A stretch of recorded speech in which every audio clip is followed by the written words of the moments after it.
$2,500 a month, tax-free. That's the average housing check the post-9/11 GI Bill mails a full-time student, and it lands on top of the VA already paying your tuition straight to the school. And here's the part the college brochure skips. There's a version of this exact benefit that pays you exactly half and a group of enrolled students who collect zero. You won't know which one you are until we get there. Wrong idea to kill first. This isn't tuition. Tuition's paid separately, straight to the school. This check is rent money, and it's yours to spend. Today we go deeper into the one benefit number veterans search for more than almost any other. How much does the GI Bill really pay for housing? The honest answer has three moving parts, and we're going to make all three simple. Think of it like a paycheck with a dial on it. Full-time, the dial's cranked all the way up, and the national average runs a little over $2,500 a month for 2026 and 2027.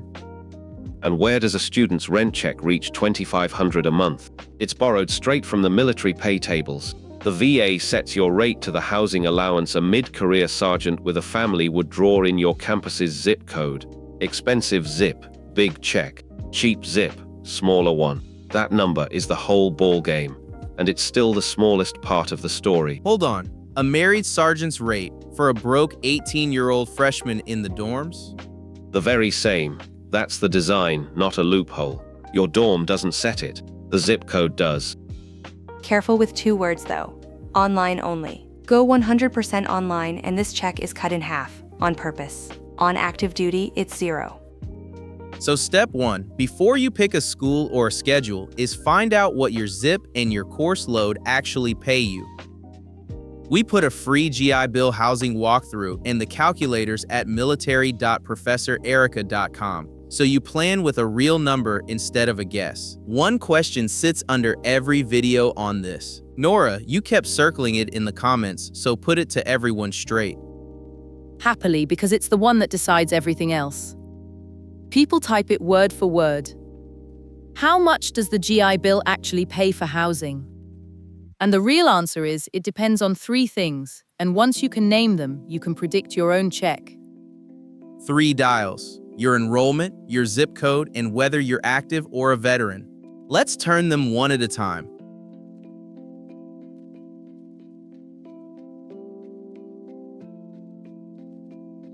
Dial number 1. And it's the one people fumble first.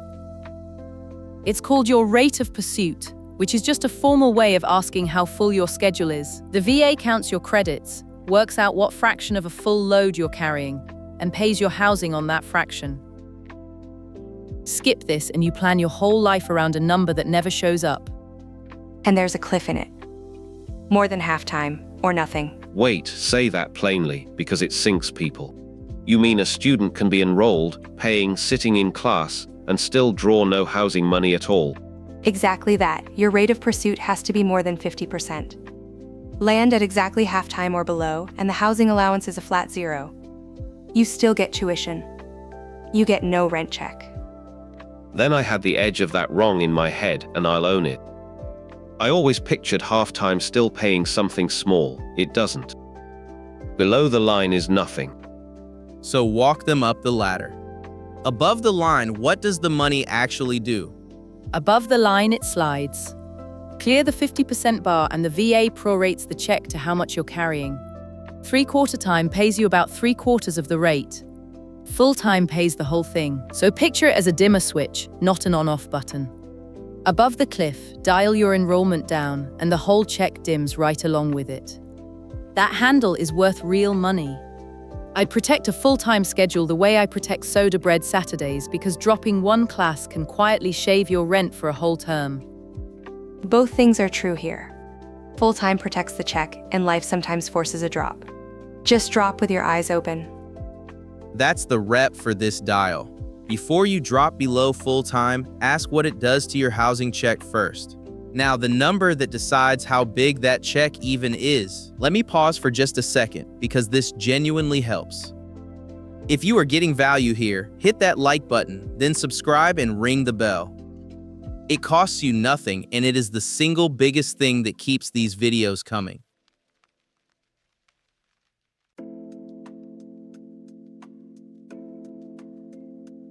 Dial 2, the zip code. This is the one that quietly moves the check by $1,000 a month, and almost nobody factors it in when they pick a school. The rule is one sentence. Your rate is the housing allowance, and E5 with dependents would draw in the zip code where you physically sit in class. Same rank, same family status for everybody. Only the zip changes. This is the exact spot people email us, tangled up. So we phoned a guest who lives inside these rate tables all day. Professor Hollis, I'll hand you the hardest version of the question.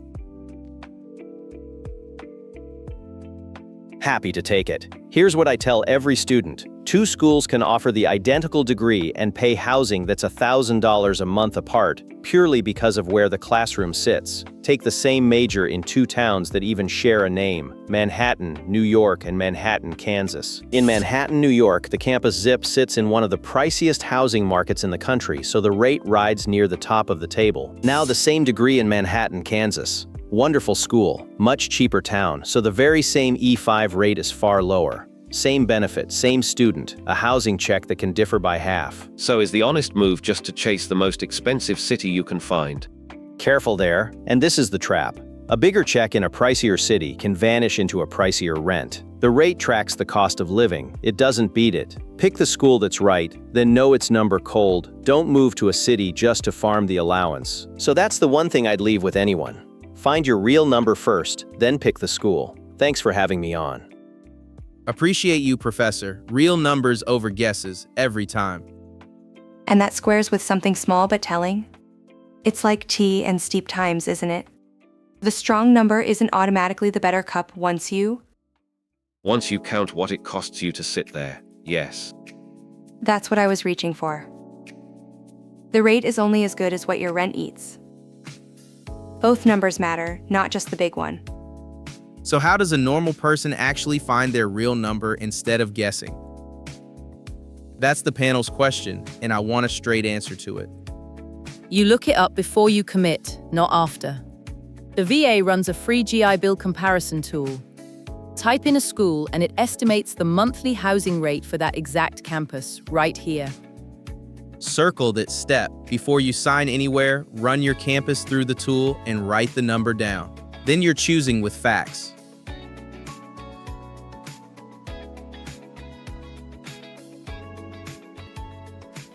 Now the part almost nobody knows to ask about. For some students, the housing check isn't the end of it. There are 2 ways to stack real money on top, and one of them is decided years before you ever enroll. The first is the kicker, sometimes called the college fund. If you have one, the VA doesn't cut a separate check. It adds the kicker straight onto your monthly housing allowance. Run the numbers on that, because that's where it gets real. Say a campus that pays $2,000 a month in housing. Add a kicker of, say, $500 a month, and the deposit isn't $2,000 anymore. It's $2,500 every month you're enrolled. Same school, same you, $500 more because of one line in an old contract. And here's the catch on it. The kicker can run up to about $950 a month, but you can't buy in at the campus bookstore. It has to be written into your enlistment contract, negotiated the day you sign. Miss it then, and the door is closed for good. We already ran this experiment on a generation of veterans who found out too late. Remember the dimmer switch? It dims the kicker too. Drop below the 50% line, there's no housing check, and the kicker vanishes right along with it. Which is my favorite kind of benefit. Beautiful, honestly. It's a footnote in a contract, Erica. A footnote worth $950 a month. That settles it. I'm right. The second stack is the Yellow Ribbon program, and it's a totally different animal. Nora, the one-line version. Yellow Ribbon isn't housing at all. It covers tuition and fees over the GI Bill cap at pricier private schools. The school chips in, the VA matches it, and only students at the full 100% benefit rate can use it. Different pockets, same goal, more of your bill covered.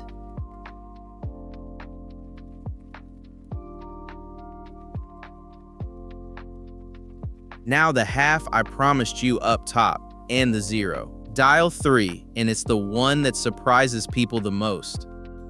Two situations, online only and active duty. Both gut the check.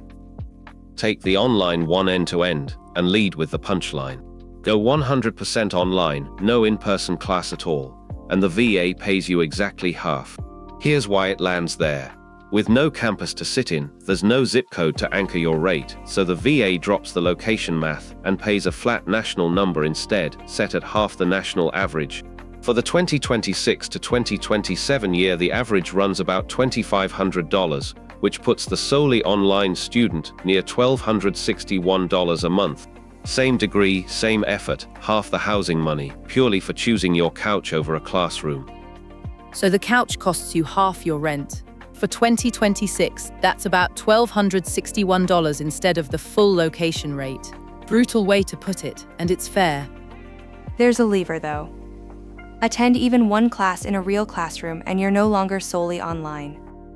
That flips you back to the full zip-based rate. One in-person course can be worth over $1,000 a month. That's the rep worth remembering. If you're mostly online, keep one foot in a classroom on purpose. Now the zero. On active duty, there's no housing allowance at all. Not half. None.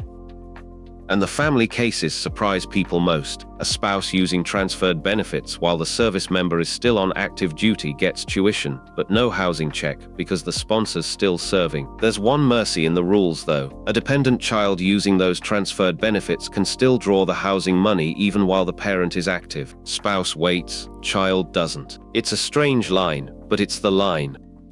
So there's your half and your zero. Online halves it. Active duty erases it. Both catches, out in the open now.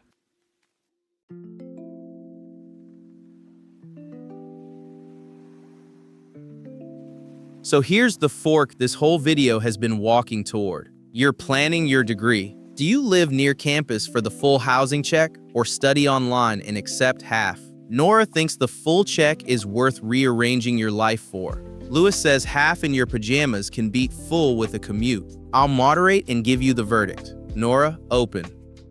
Go where the full rate is. We just watched an in-person student draw over $2,500 a month while the online version gets $1,261. That gap is more than $1,000 every single month for years. Plan your enrollment around the bigger check and you can graduate with savings instead of debt. The money is sitting right there on the classroom side.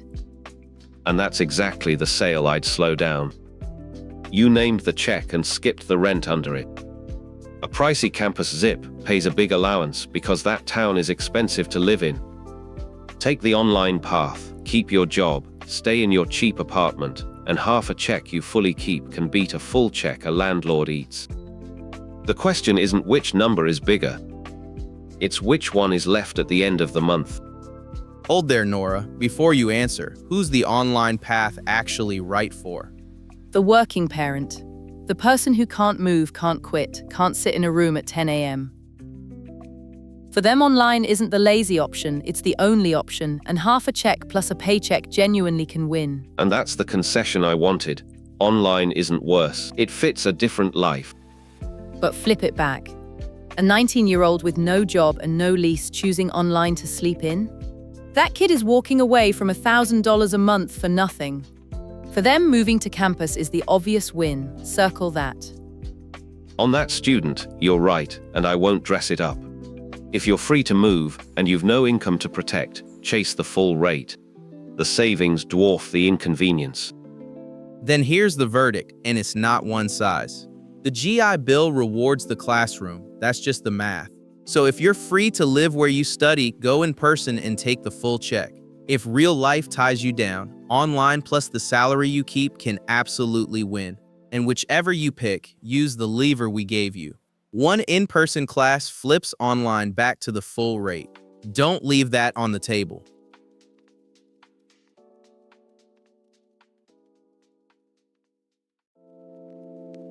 Quick landing. The GI Bill pays a tax-free housing check on top of your tuition, averaging over $2,500 a month full-time. 3 dials set it. Your enrollment, your campus zip, and whether you're a veteran or on active duty.